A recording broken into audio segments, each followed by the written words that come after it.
धर्मराज के दरबार में जो परमात्मा ने कहा कि कर्म भरम ब्रह्मंड के मैं पल में करहूं नेस, और जिन हमारी दुहाई दी सो करे हमारे पेश। तो जब आप इन कमलों से निकलकर आगे पहुंचोगे, तो जब तरकुटी पर आप पहुंचोगे तो वहां परमात्मा आपको मिलेंगे इस दास के रूप में, और काल मिलेगा उनके गुरु के रूप में जो काल की साधना कर रहे हैं, जैसे गिराधा स्वामी, धन धन सतगुरु निरंकारी। यानी इस सतलोक आश्रम बरवाला जिला हिसार हरियाणा ने छोड़कर, इस रामपाल दास को छोड़कर अन्य जितने भी गुरु हैं वर्तमान के पृथ्वी पर, इनके पास वो भक्ति नहीं है जो परमात्मा वाली है और काल से न्यारी हो। तो वो सभी जो साधना कर रहे हैं, चाहे वो किसी की भी मान कर रहे, वो सब काल उपासना है, और वो सभी काल के ही मुख में रहेंगे। और जो वर्तमान में जैसे भी उनके नकली सकली गुरु हैं, उन गुरुओं के रूप में काल आगे मिलेगा उनको। अब वो कहते हैं ना, हमें हमारा गुरु जी दिखाई देते, कोई आपत्ति आती गुरु जी दिखाई देते हो तो काल है, वो तो दिखाएगा। तो वो अपना ने घेर रहा है और परमात्मा अपनों के साथ रहेंगे। तो जब आप त्रिकुटी में पहुंचोगे, वहां परमात्मा आपको खड़े दिखाई देंगे इस दास के रूप में। अब जैसे यहां आपको बुलाकर ये ज्ञान सुना के आपसे एक रिहर्सल कराई जाती है कि जैसे आप यहां गुरुजी के प्रति व्यवहार भाव रखते हो, तो यही आपका, जैसे यहां से चलोगे जब सौपन सा होगा आपको नहीं लगेगी हमारी मृत्यु होगी या हमें कोई परेशानी हुई है, नहीं। आप तो आसानी से जाओगे, जैसे कहीं सत्संग में जा रहे हैं और यहाँ लोग समझे ये मर गया, शरीर छोड़ा है, तो एक जैसे सर्प कांचली छोड़ जाता है ऊपर से, वह कैंचुली छोड़ दिया आपने। ओरिजिनल बॉडी आपकी और न्यारी है, इसके अंदर सूक्ष्म शरीर, और उसके अंदर भक्ति प्रभाव से as it is ditto copy हो जाती है इसकी, एज इट इज। यही वस्त्र आप पर बने रहेंगे जो आप डेली पहना करते थे, और एज इट इज वो कॉपी हो जाएगी। ये जैसे सर्प की कांचुली सर्प जैसी ही होती है।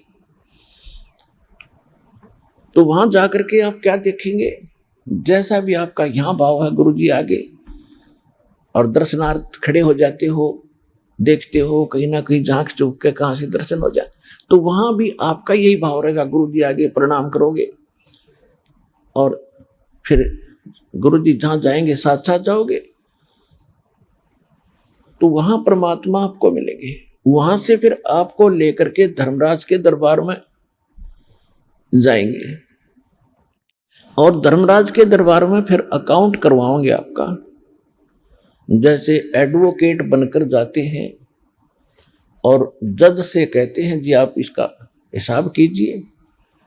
अब देखो यहां दो बातें हैं कि जिस समय परमात्मा मिले थे उनको जाकर गरीबदास जी के साथ, तब तो वो अपने वास्तविक रूप में थे, फिर वो जाएंगे दास के रूप में, गुरु के रूप में, तो वहां वो एज ए एडवोकेट खड़े होंगे और उनको कहेंगे जी लो इनका अकाउंट क्लियर करो। श्रीमद् भगवत गीता और वेद ये और सूक्ष्म वेद ये हमारे संविधान है भगवान का, और जो भी संत और गुरु होंगे इस संविधान के अनुसार ही जो साधना करते और करवाते वही सफल होंगे। तो वहां संविधान की धारा दिखाई जाएगी, गीता अध्याय नंबर 18 के श्लोक नंबर 66 को परमात्मा इस दास के रूप में धर्मराज की टेबल पर रखेगा कि आपका विधान है, संविधान में लिखा है, सर्वधर्मान परित्यज माम एकम शरणम व्रज अहम तवा सर्व पापे भो मोक्षामि मा शुच। कि युकाल भगवान यानी आपका राजा कहता है, यहाँ का मालिक कह रहा है कि मेरे सतर की जो पूजाएं हैं वो मुझे छोड़ दो, तब तुम उसकी शरण में जाओ, इसने उसकी शरण में जाना है। और आप जी इसके सतर की जो ओम नाम की पूजा, ओम नाम की भक्ति साधना कमाई, उस 3 मंत्र के अंदर 3 मंत्र जो ओम तत्सत है उसमें 3 मंत्र हैं। ओम और तत् एक सांकेतिक शब्द है, ओम तो सीधा ही है, ये 2 अक्षर मिलकर एक सतनाम बनता है। तो यहाँ उस 3 मंत्रों में से प्रथम मंत्र जो ओम है उसकी कमाई ये ब्रह्म की है, और ये ब्रह्म का ही राज्य है, और ब्रह्म यहाँ का राजा है, और ये विधान वेद भी ब्रह्म के ही माने जाते, उसने दिए हैं, उसका विधान माना जाता। तो तुम्हारे संविधान में लिखा है, तो ये ओम नाम की कमाई आप रखो और इसका अकाउंट क्लियर करो 2 मिनट में। अब ठीक है, रखो, जाओ। फिर वहां से कहां जाएंगे? अब त्रिकुटी से आगे फिर आपको लेके चलेंगे परमात्मा, साथ जाएंगे इस दास के रूप में, और आपको कहा जाएगा कि ये सतनाम का जाप करो, तीनों मंत्रों का जाप अब शुरू कीजिए। तो जब सतनाम का जाप करते ही सार नाम तो अभी शेष ही रह जाएगा, इतनी सेकंड में वो ब्रह्मरंध्र खुल जाएगा। त्रिकुटी से आगे ब्रह्मरंध्र है, और ये ब्रह्मरंध्र इस सतनाम के अतिरिक्त नहीं खुल सकता, चाहे कितनी बार कितने मंत्र जाप कर लो। जैसे रामानंद जी एक बहुत बड़े महापुरुष और विद्वान माने जाते थे, चारों वेदों के ज्ञाता और 18 पुराण श्रीमद् भगवद गीता के विद्वान कहे जाते थे, ओम नाम का जाप करते थे, विष्णु जी को उपास्य इष्ट भी मानते थे, उनको भी परमात्मा वो भी कहा करते थे कि बहुत ऊपर तक मेरी समाधि जाती है। तो परमेश्वर ने कहा था, स्वामी जी चलिए, कहां तक आपकी समाधि जाती है? कहते योग युक्त प्राणायाम कर और जीता सकल शरीर, और त्रिवेणी के घाट में वह अटक रहे बलबीर। अभी इन्होंने कह का भी नहीं पता, ना त्रिकुटी का पता, ना त्रिवेणी का पता। त्रिकुटी के बाद फिर 3 रास्ते शुरू होते हैं, जो बीच का रास्ता ब्रह्मरंध्र है। रामानंद जी समाधि से ऊपर पहुंचे, परमात्मा उनके साथ थे 10 वर्ष के बालक के रूप में। तब परमेश्वर ने कहा था, स्वामी जी आपकी मंजिल आगी, अब आगे कहां जाओगे? अब पता नहीं। परमात्मा ने बताया, मैं बताता हूं, आपकी मृत्यु के उपरांत आप यहीं आओगे इस त्रिकुटी पर, और ये लेफ्ट जो रास्ता है, लेफ्ट, यहां धर्मराज का दरबार है, पहले आप यहां जाओगे, वहां आपका अकाउंट होगा।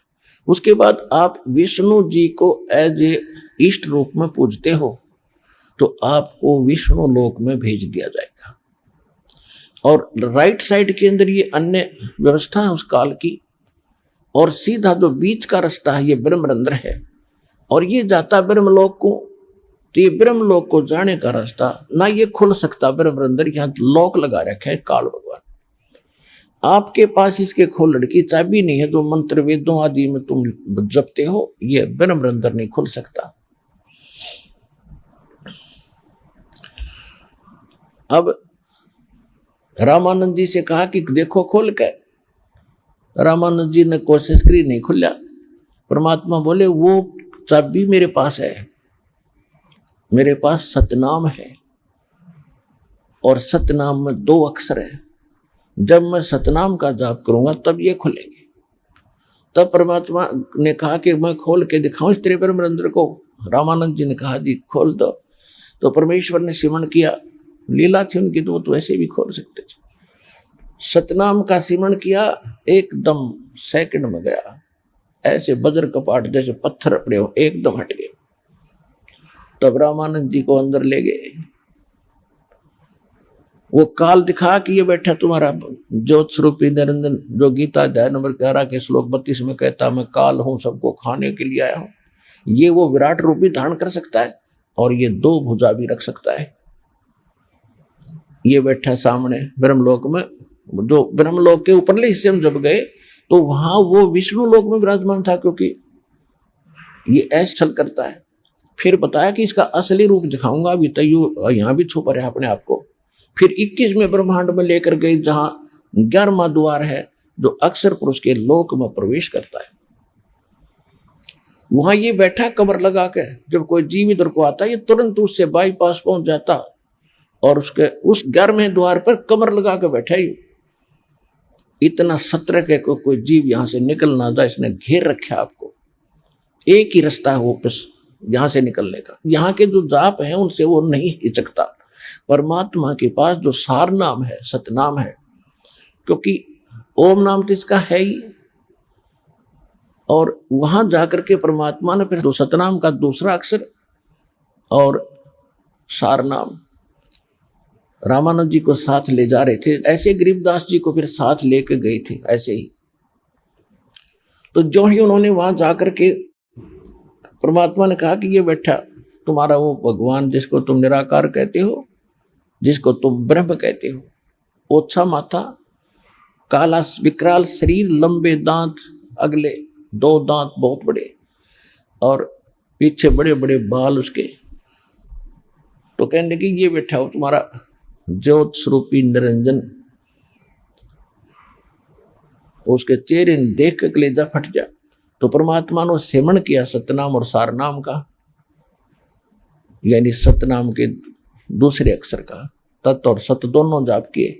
उसका एकदम मत्था ऐसे जमीन पर जा लगा और वो रास्ता खुल गया जिसने वो रोके बैठा 11वें द्वार में, उसके सिर पे पैर रख के और उस 11वें द्वार को पार करते अंदर जाते हो, फिर बैठ जाता, कोई और ना निकल जाए तो गया सो गया।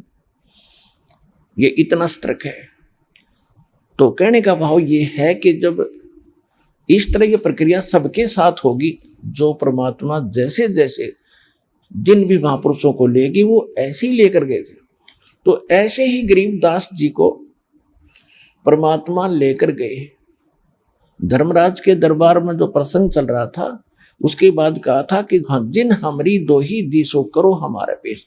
मान ले कोई भूल चूक पहुंच गया वहां पर और उनको पकड़ लेगी यम के दूत, और आप कहोगे कि जी हम तो कबीर साहब के परमात्मा के भक्त हैं और आप हमारा अकाउंट नहीं ले सकते, विनम्र भाव से, तो वो सतर्क होगा परमात्मा का जिक्र आते ही, और वो देखेगा पुनः अपनी फाइल को और फिर कहेगा भी इसको वहां छोड़ के आओ, यहाँ नहीं। कहाँ? त्रिकुटी के ऊपर जो परमात्मा का विशेष स्थान राजदूत भवन है।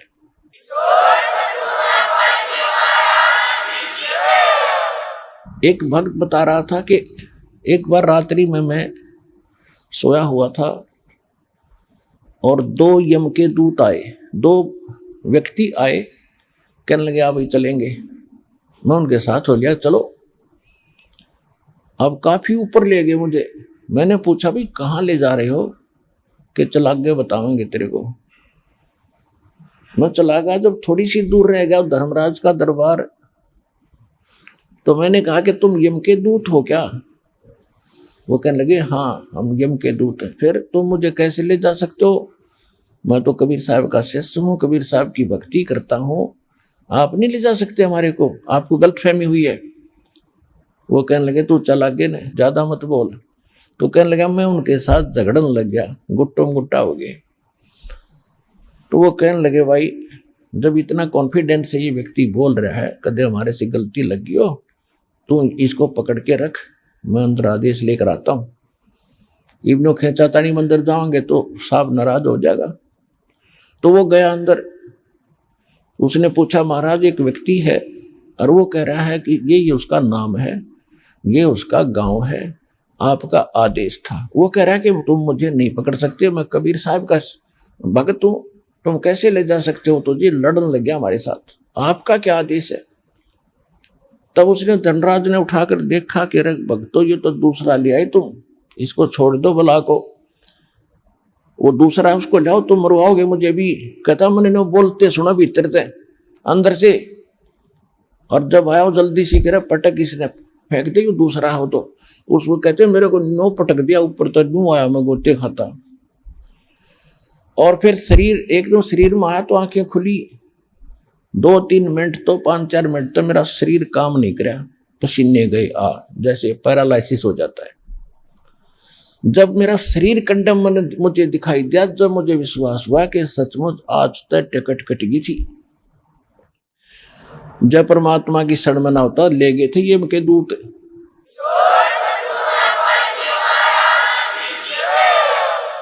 तब मुझे विश्वास हुआ कि ये सौपन नहीं या सच्ची बात थी, बात बिगड़ गई थी, कती है भगवान। तो उसके बाद तो इतना दृढ़ विश्वास हो गया।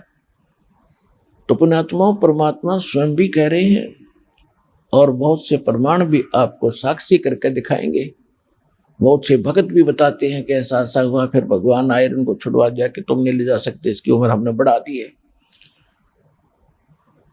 जम जो राजा से डरे और मिटे कर्म के लेख, अदली असल कबीर हैं ये कुल के सतगुरु एक। मासा घटे न तिल बजे विद ना लिखे जो लेख, और सच्चा सतगुरु बैठ कर वही ऊपर मार दे मेघ। और परमात्मा भी कहते हैं कर्म ब्रह्म ब्रह्मंड के में पल में कर हूं नेस, और जिन हमारी दो ही देही दुहाई दी सो करो हमारे पेश। अब कहने का भाव यह है कि गरीबदास जी को परमात्मा ले गए, ये सब व्यवस्था दिखा करके अपने बर में द्वार को पार करके तब सतलोक में प्रवेश किया। अभी तक कोई 10वां द्वार तो ऊपर कोई जाने नहीं था। और एक यो जम्मू के अंदर है रांजड़ी में मधु परमहंस जी, उसने कितने 11वां द्वार देख लिया कबीर सागर में। वो छाती कूटे, मेरे से बड़ा कोई ज्ञान नहीं, 11वां द्वार किसी ने आज तक नहीं बताया। ये तो हल्दी की गांठ पाकर पंसारी बन गए। जब नाम में भक्ति का ठीक नहीं तो 11वां द्वार पढ़ लिया, उससे क्या होगा, चाहे 12वां भी पढ़ लेता। वो उनको पार करने के लिए वो चाबी तो है नहीं जिनको खोल कर आगे जाएंगे हम। वो तो सतनाम और सारनाम है, आदि नाम उसी को कहते हैं, सार नाम को वो कोई अन्य मंत्र है जिनको प्राप्त है उनको ज्ञान है। गरीबदास साहिब जी की वाणी आपको दास ने सुनाई थी कि असंग जन्म तन मरत्या होगे